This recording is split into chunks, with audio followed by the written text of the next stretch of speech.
What's good, everybody? It's your boy, O'Shea Duke Jackson, back at it again with another episode of The Celebrity Junk. We all know that Stacey Abrams has lost the governor race for Georgia, and of course, black men are getting the blame. The blame for the loss, all right? And numbers are important, and outrage is never dependent on facts. And I want to prove with this particular TikTok video what the numbers were by race. I want to take into consideration white men and white women, and then black men and black women and how they voted.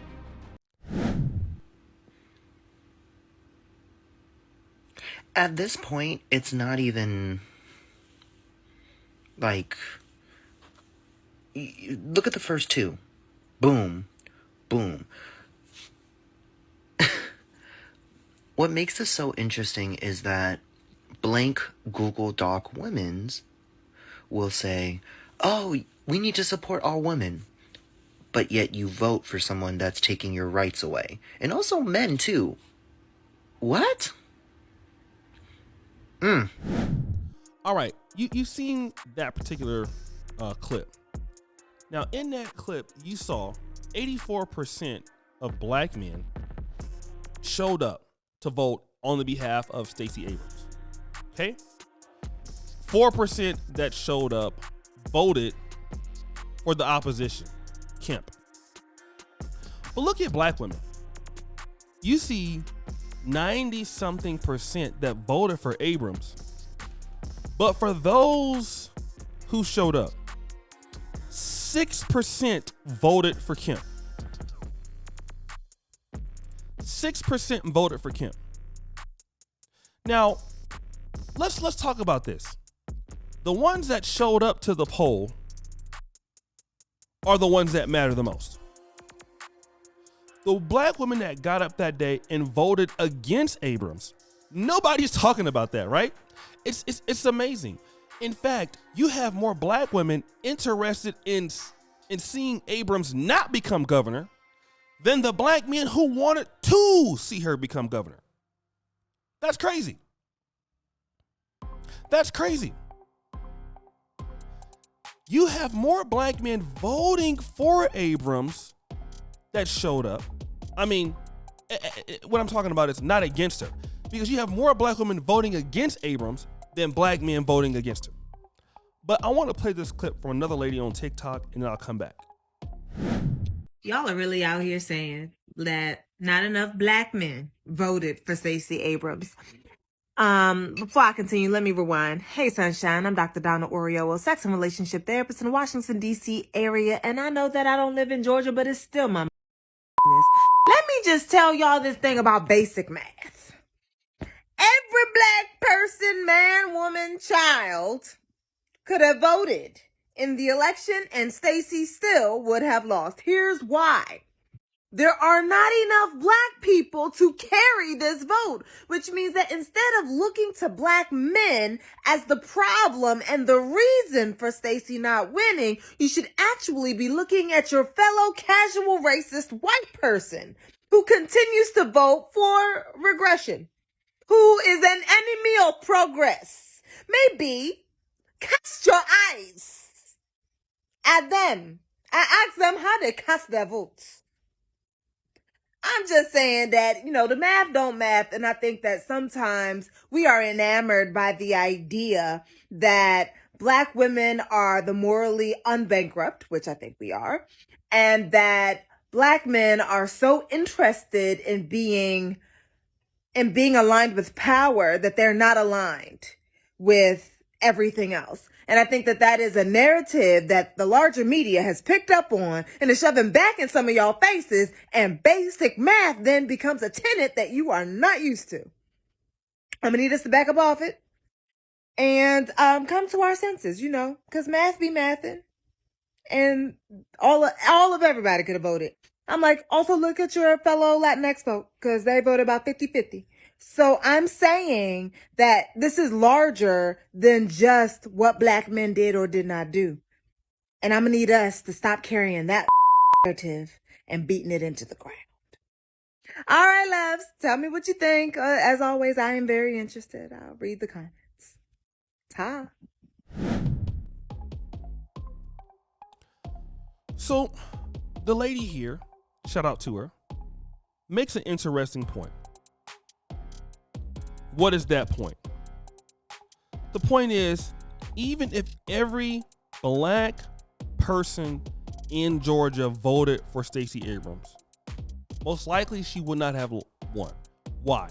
Because Stacey Abrams needed to convince who? White male voters who didn't want to see her elected, white women voters who did not want her to be governor. Let's talk about feminism, right? Feminism, the women's rights, women's activists. What are white and Hispanic women? They're voting against Abrams. Hispanics are a little bit more fair, but the whites clearly, white men and white women clearly don't want to see Abrams become governor. Now, let's look at President Barack Obama. When Barack Obama ran for president in 2008, and by no means am I a political strategist or a political channel. That's somebody like Anthony Bryan Logan, people like that. I don't really dabble in politics.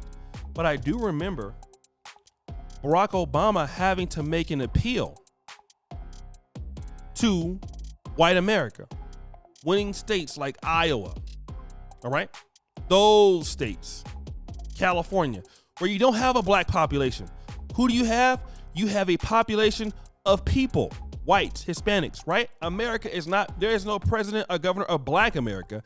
This is the presidential race of America. So he had to appeal to all of the people.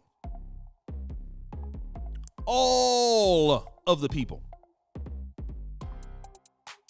But why is Stacey Abrams not trying to appeal to white voters, Hispanic voters? She's trying to appeal to black voters because you've already know you lost them. Well, then why did you lose them? You couldn't win them last time. Why can't you win them this time?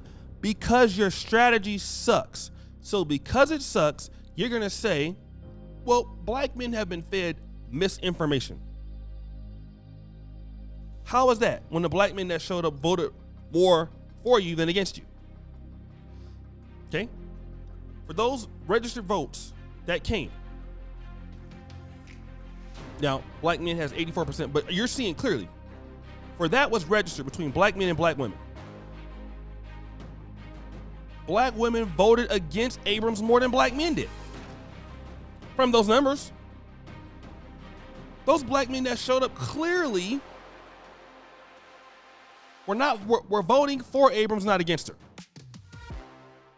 Okay? Furthermore, Abrams is not a good politician. You don't know how to come toward the middle of your political campaign. That's the issue. Politics is coming toward the middle, getting the people towards the middle. You're too far left. All right? You're not organized in either debates or whatever. That's not to be built on black men. It's why whites won't vote for you, why Hispanics won't vote for you, why the rest of the people won't vote for you. And you lost. Kemp did a better job than you did. Then you want to say that black men have a misinformation. Well, did the whites have a misinformation about you?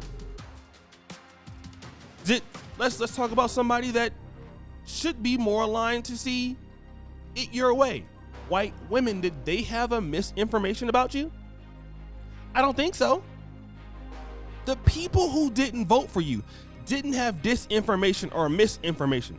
You just didn't win them over because you're not that good as a strategist. You didn't try to go to Georgia. You tried to get a get out of jail free black card. Vote for me because I'm black and you black. You wanted a hometown discount and you didn't get it. It's not my fault. But guys, what do you think? It's your boy, O'Shea Duke Jackson, back at it again with another episode of The Celebrity Junk. Appreciate you for all that you do. Subscribe, hit the bell. I'm out.